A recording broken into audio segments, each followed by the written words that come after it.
to English Podcasts with Chris and Sue. For more information, visit english-podcasts.com. Hi Sue. Hi there, Chris. So I was talking with a learner the other day who was, we've just been working on some graded listening. You ever heard of that, graded listening? Can you remind me what it is? Yeah, in fact, it's from a book. It's one of these graded listeners' books. I think all of them do it, Longman, etc. And it's basically, it goes in different levels. You know, it goes from beginners to intermediate to advanced, etc. And there's a certain amount of vocabulary. And the one that he was working on had 1,200 words of vocabulary. Right, I'm with you. They're very popular. I think there's they're in the Cambridge. There's all sorts that do them. Yeah. Very, very good books. Mm-hmm. Anyway, this one has an audio section with it. Mm-hmm. And so it's basically the story is the same as in the book, but on the audio. And he was saying that, well, he understands this very well. It was a 1,200 word graded listener. And he said he likes to listen to podcasts, and he was talking about a podcast that he listens to, and he says he understands nothing. Yeah. And then he went to watch a film called Shaun of the Dead, which is a Simon Pegg film, and he said he understood absolutely nothing. Now, first of all, he watched Hot Fuzz. I don't know why he's suddenly gone into Simon Pegg, but anyway, he watched Hot Fuzz, and he said he knows it because he saw it in French, but in English he just couldn't understand any of the dialogue in it because there was a lot of humour, there was maybe a bit of slang, there was also quite a lot of action, etc. A lot of accents as well. Yeah, exactly. Mm-hmm. Yeah. And so basically he said, why is it difficult to listen to a podcast when I can understand everything on this graded listener? Yes. Well, I think you just put your finger on it right there, because in the graded listener, they're very well spoken, very well articulated. There's not much background noise, it's just one person speaking, whereas in a podcast it could be a group of people speaking quite, I say quickly, but naturally, so they're speeding up a lot, vocabulary which can go all over the place depending on the topic. Yeah, I can understand there's a big difference. A huge difference, yeah. Massive, yeah. Well, my answer was that, well, okay, this one's a graded listener, there's a certain amount of vocabulary, and the things that you said as well, and also that a podcast is really English for English speakers, generally, unless it's a language learning podcast, which obviously will be different. And so it's a lot different. So we were looking at ideas of listening, and I sort of asked him, what's your objective when you're listening? And he said that he listens to understand. And I thought this was a little bit, well, it can turn out to be quite negative, because generally, especially with the podcasts, etc., he would at the end of the day say, if he asked himself the question, did I understand? It would probably be, in most cases, in fact all cases, probably would be no. Yes. And I was wondering how people can keep the motivation up to listen if every time they don't reach their objective. Yes. So then we were talking about having a different objective and to listen to hear the language. And then he came up, and I know you've got a thought on this, but I'll put it out there anyway.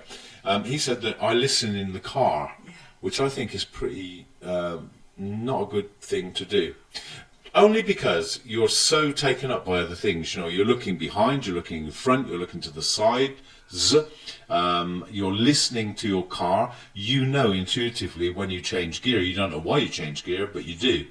You do because you hear the engine, for example. So I think that sensorially you're too taken when you're in a car to actually listen, and so you can't really concentrate for a long period. So I said what we should be doing is try to listen to hear the language, to hear the music of the language, intonation, changing of speakers, intonation for questions, etc.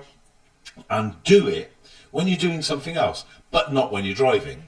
For example, when you're doing the dishes, when you're preparing something in the kitchen, have it in the background, and just try and follow the music. Try to listen to things like liaison between words, like I'm going to go to town, I'm going to go to town.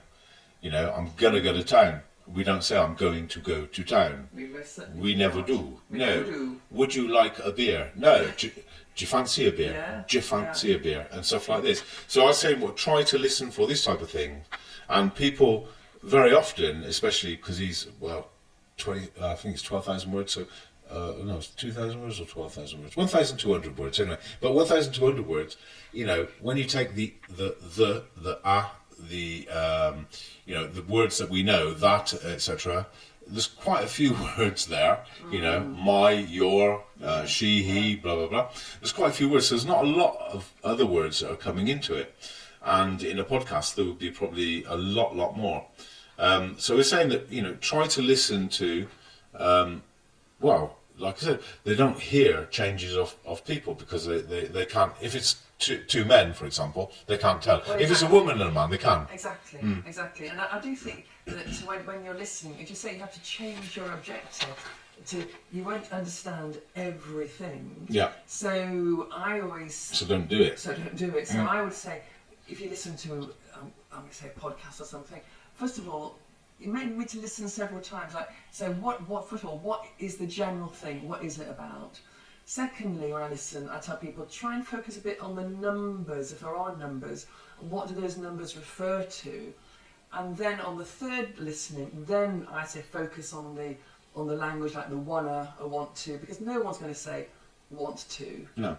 Unless it's the Queen of England speaking, wanna. And so, but I know from the students that I have, I give them a podcast, usually 1 hour, which they always enjoy. But they'll say, "Oh, what was that word? What was that word?"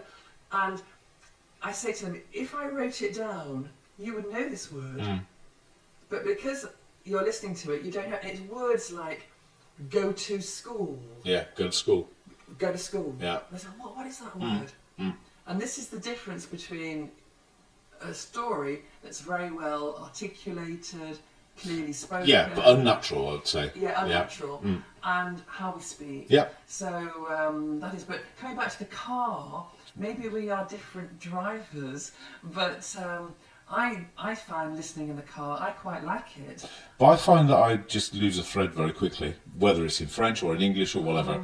Yeah, it's not a question of understanding or whatever, or having problems with that. Focus. But I just go off somewhere else, like you do. You think like, I'm doing this tomorrow, or oh, did I send that email, or I've got to go and buy some milk or something like that. As well as all of and my car's an automatic, so I don't have to change gears. Yeah. But it depends. But personally, I quite like it in the car. But doing it while I'm doing the dishes, I'd find that distracting. But everyone has to find what they. I don't see how it can be distracting, really. I mean, what are you going to do? Clean your dish too much? I don't know. No, but everyone has to choose what they want. Sure, but my thoughts on this are, if you're cooking or doing something like the dishes or the ironing or whatever, these mundane tasks, it doesn't take a lot of your brain power. It almost becomes automated. So if you've got something on in the background, you are going to dip in and out, sure, but it won't be the same as in a car. And so I generally tell people is that your first objective when you're listening should be, and write it big and proud, is I do not want to understand. And then you can come back to this and you can say, did I understand? Yes. If you don't understand, you've passed your objective, it's there. And if you do, it's a bonus. Yes. And generally, when you go looking for words, you don't find them. And when you're listening, like I say, when you're doing some mundane task, the words actually come out of the woodwork. They come out to you. Yeah, you may not know what they are. Yeah, but it's the sound you'll hear. Yeah, exactly. And I also find a lot of people, what they say is, oh yeah, I watch a series or watch a film on TV or on Netflix or wherever, Amazon Prime, whatever. There, we've advertised. But we're not getting paid. But, it can be something like that. And then what they do is they put subtitles. And the problem with that, and I know that myself learning Spanish, is that you're actually reading, you're not listening. You're not seeing the action. And, you've got to sort of really trust the subtitle transcriber that they've put the right stuff in. Yes. Because I know that very often in French or even or in English, when they put subtitles, you think like, what the hell did they put that down? It doesn't, it doesn't mean that. It's very true that when there's a subtitle, your eye is drawn to it. Absolutely, yeah. Sure. And I know that some people I know, students I know, they listen in English. Oh, well done, and then they read the subtitles in French. And I say, well, unless you're a kind of international interpreter, yeah, you can't do it. You can't do it. No, your brain will explode. So no, it's very, very, very difficult indeed. Yeah. But if I may just introduce one point, I think that in general, I feel people's listening skills, even in their mother tongue, I think people's listening skills are eroding. People don't focus as much as they used to. We have a lot of background noise all the time. The TV's on, or radio's on, or the computer's on, and I don't think people... Your phone's buzzing. Yeah, the phone's buzzing. And even if someone watched a series, an episode of something in their mother tongue, I think they would not be able to tell you a lot of what happened. Sure. I mean, it's true that our attention spans are really, really reducing. Yeah. Because we used to talk about the attention spans of a goldfish, which is about 13 seconds, I think. Apparently, I don't know how they measure it, but they say that when a goldfish goes around its bowl, it comes back and it's never been there before, you know? And we used to use this as almost something disparaging, you know, so they've got an attention span of like 13 seconds. And it's been proven today that we've got an attention span of about 7 seconds.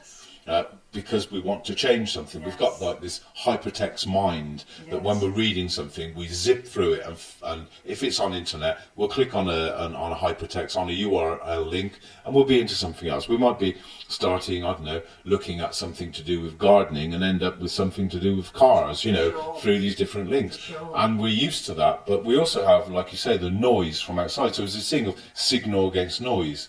And I think that when you're in a car, this is the effect of noise. The noise is there, which you can't, you know, Yeah. it's there. Yeah, okay, it's not the noise of the car, but it's noise in terms of distraction. Yeah, and you can't do that. When you're doing the dishes, you know, you can. I know a lot of people in this modern world have dishwashers. I was just about to you say, know, it takes me 3 seconds to put my dish in the dishwasher. yeah, well, I something can't- else. I can't- Ironing, I it can't- doesn't matter. I can't listen Gardening, very much in 3 seconds. walking, whatever. It Oh, doesn't yeah, matter what you're yeah, doing. yeah. You know, the thing is with anything like this, language learning is all about taking opportunities. And if we don't take those opportunities, absolutely agree with it's you. very easy to say. I mean, people say, "Oh, I'm trying to learn English, but I can't speak English." But the thing is, if you live we live in a small city, and you could go any night of the week to speak English Sure. in anywhere, in Sure. pub quizzes, in get-togethers, whatever. You Sure. could, but you got to make that effort, and you know, to be able to get these opportunities to do it. You can do it online if you live in a little village somewhere. You can find things, you know, Sure. online, There are so not many. necessarily paying. Yes. You can organise something, you know. And the thing is, if we don't take these opportunities, there's no point. I agree with You you. know? Absolutely agree. And just on a final point from me, that I do, and I say to everybody I come across, that listening is the first step to learning a language. I would go further. I say when the ear works, everything works. Yes. So really, absolutely. So you know, it's and as adults, we want to speak before we've listened. That's why it's completely upside down. Yeah. So I agree with you. Listen. Even if it's just in the background when you're doing the dishes, whatever. It's you're getting the sound. Exactly. And it's so, You're getting used to the music. I mean, if you take people, when they talk about music, they say, "I love this song." You say, "What does it talk about?" They don't know. They don't know, but they don't care. Yeah. And they listen to the music of it. Maybe later, you know, 6 months, a year, whatever, they will either download the lyrics or, you know, look on a YouTube video of it with the lyrics. They'll look at it then, and then they realise that, oh, this person's singing a load of rubbish. Yes. But I like the music. However, if we can't listen to the music, then we ain't going to hear the words. I agree. Yeah, so, and this is with language learning. I mean, if we can't get into that rhythm of the music, we can't hear the words, and therefore, you know, the thing that people say, oh, English people speak too fast. Well, they don't.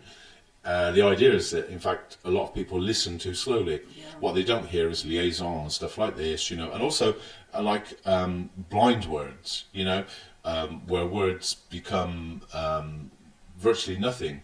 Yes. Yeah, you know, they're not that. If you wrote it, they'd be there, sure. Exactly. But when you're speaking, they may have been totally missed out. And a lot of people say, "Ah, English is like that, etc." I get this from a lot of French people. But when you focus on French, it's exactly the same. For sure. You know, and they say, "Oh yeah, but we don't, you know, do these shortcuts on like." But they do. They do. They always do. They're just not, you know, aware of it because it's so natural to them. But English can be natural to them. And, you know, what you should be doing is listening every single day, 15 minutes a day, and then you're winning. Yeah, and that's it. I agree with you on that. I rest my peace. A good one. Thank you, Susan. Okay, bye, thanks. Bye-bye. We hope you enjoyed today's podcast. Join us again at english-podcasts.com and subscribe to our podcasts on iTunes. And if you have an idea for a podcast or a blog, please get in contact with us through the site at english-podcasts.com.